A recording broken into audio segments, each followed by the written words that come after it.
Бірде таң намазынан кейін пайғамбарымыз саллаллаху алейхи уассалам қаттырақ дауыстап арасында бәсеңдетіп, қобалжыған күйде дәжжал жайында айтып жатады. Сонда сахабалар оның мұндай күйде сөйлеуінен дәжжалдың Мәдина қаласының шетіндегі құрма бағына жетіп қалды деп ойлайды. Науас бин Самған есімді сахаба. Пайғамбарымыздың бұл сөздерінен кейін күні бойы бойымызды үрей билеп кешке дейін қобалжумен өттік. Ақшам уақытында пайғамбарымыздың саллаллаху алейхи уассалам жанына барғанымызда Алла елшісі саллаллаху алейхи уассалам жүзімізден қорқыныш пен қобалжудың ізін көріп, аманшылық па, сендерге не болған деп сұрады. Бізде, я Алланың елшісі саллаллаху алейхи уассалам, таңертең дәжжал жайында айтқаныңызда даусыңыздан бірде қатты, бірде жай шыққандықтан қобалжу байқадық. Бұдан дәжжалдың қала шетіндегі құрма бақшасына жетіп қалды ма деп ойладық, дедік. Сонда пайғамбарымыз саллаллаху алейхи уассалам, дәжжалдан қорықпаңдар. Асылында Алла жолында дәжжалға қарсы күресетін рухтарыңның дүниеге ашкөздік танытып қауқарсыздануынан қорқыңдар. Анығында мен сіздер үшін дәжжалдан да қауіпті нәрселердің бар екенін көріп тұрмын. Өйткені дәжжал мен барда шығатын болса, оған қарсы төтеп беріп сендерді олардан қорғай аламын. Ал дәжжал мен дүниеден озғаннан кейін келетін болса, Құранды басшылыққа алған, иманына берік әрбір мұсылман одан өз-өзін қорғай алады. Өйткені Алла тағала менен кейін де мұсылмандарды өз панасына алуды жалғастыра береді, дейді. Міне, араларында пайғамбарымыз саллаллаху алейхи уассалам болса да, имандарына берік сахабалар дәжжалдан қалайша қобалжығанын осы хадистен де сезуге болады. Ендеше дүниеге көңіл бөлмеген, асқақ рухтарын пайғамбарымыздың нұрлы рухымен айқындатқан сахабалардың өзін састырған бұл дәжжал жайында жан-жақты білу мұсылмандарға міндет. Олай болса, дәжжал кім? Оны қалай танимыз? Қандай белгілері бар? Түр-түсі қандай? Одан қалай сақтанамыз? Ел ішіне нендей бүліктер салады? Бұл сұрақтардың жауабын пайғамбарымыздың айтқандарынан іздеп көрейік. Есімі дәжжал, арабтың дәжжәлә түбірінен шыққан, мағынасы жалған сөйлеу, бір нәрсені бір нәрсеге сапырылыстыру, жасырмақ, жаба тоқымақ, айлақор, алдаушы секілді мағыналарға келеді. Екінші есімі Мәсих. Пайғамбарымыз былай дейді: дәжжал яхуди, оның ұрпағы болмайды. Мекке мен Мәдина ол үшін харам, яғни Мекке менен Мәдинаға кіре алмайды.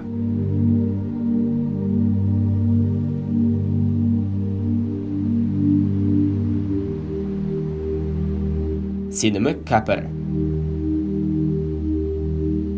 Сирия мен Ирақ арасындағы бір жерден шығады.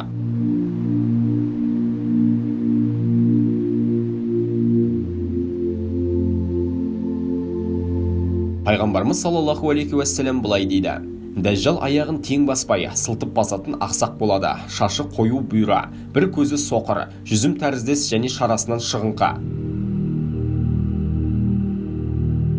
Басқа хадистерінде дәжжалдың оң көзі қылый, сол көзі жасыл жүзім тәріздес делінген. Тағы бір хадисінде пайғамбарымыз саллаллаху алейхи уассалам, мен оны жахилдік дәуірде өлген Абдуллуза бин Хатанға ұқсатамын деген. Сондай-ақ тағы бір хадисінде Алла елшісі саллаллаху алейхи уассалам дәжжал жайлы былай дейді: Алланың кітабын жақсы білген мүмін үшін дәжжалдың кәпірлігі айдан анық көрінеді. Себебі оның екі көзінің арасында кәфир деген жазу болады.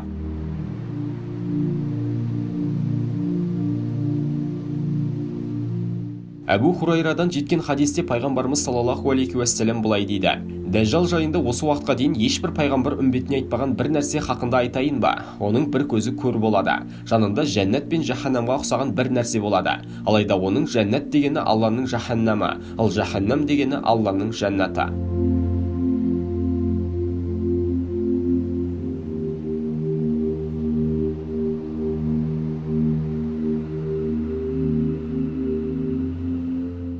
Мекке мен Мәдинадан басқа жерлердің барлығына дәжжалдың табаны тиеді.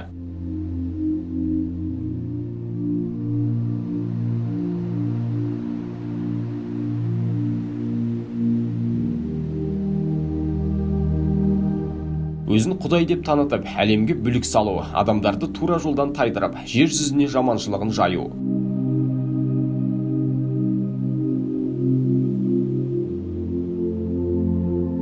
Пайғамбарымыз саллаллаху алейхи уассалам, дәжжал жер бетінде 40 күн болады. Оның бірінші күні бір жылдай, екінші күні бір айдай, үшінші күні жұмадан жұмаға дейінгі күндей өтеді, ал қалған күндері кәдімгі күндей өтеді, дейді. Дәжжал жел қуған бұлттай жылдам болады.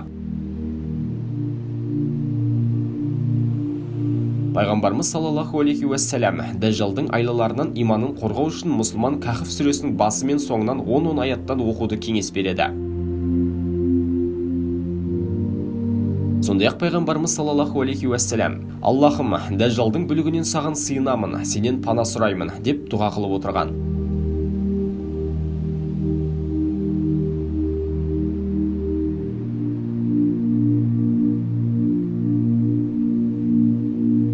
Дәжжал сиқырдың күшін пайдаланады. Пайғамбарымыздың айтуынша, дәжжал көкке жаңбыр жаууды әмір еткенде жаңбыр жауады, жерге көк шығаруды әмір еткенде көк шығады. Дәжжалға сенгендердің малдары өрістен сүтті болып қайтады, ал иман келтірмегендердің сулары суалып, өрісі қуарып, малдары өледі.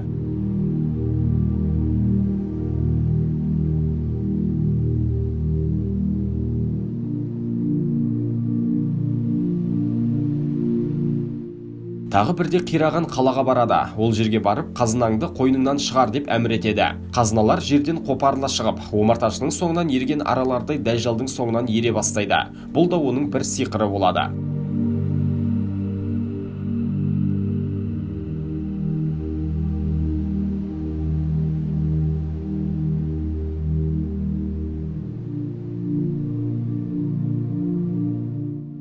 Тағы бір сиқырында ер жүрек, қайсар бір жас жігітті жанына шақырып, қылышымен қаққа бөледі. Ортасынан екіге айырылған жігіттің денесі екі жаққа ұшып түседі.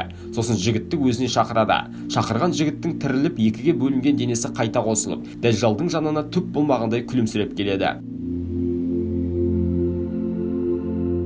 Сондай-ақ дәжжал бір қолында су, екінші қолында от ұстап келеді. Алайда оның суы керісінше отта, ал оты керісінше салқында тұщы су болады екен.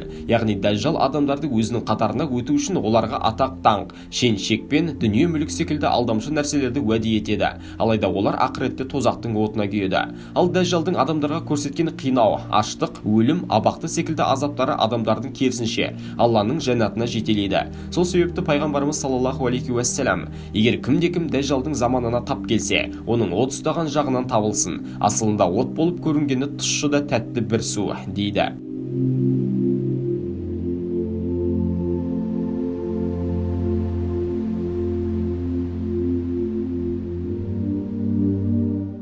Алла тағала дәжжалды өлтіру үшін Иса Мәриям ұлын жібереді. Иса екі түсті киіммен, екі қолын екі періштенің қанатына қойып, Сирияның шығысындағы Ақ мұнара деген жерге түседі. Мұрнына Исаның демі барған кәпірлер сол сәтте жан тапсыратын болады. Оның демі көзі жеткен жерге дейін шығып тұрады. Иса дәжжалды Құддус қаласының Лут қақпасы деген жерде қолға түсіріп, сол жерде өлтіреді.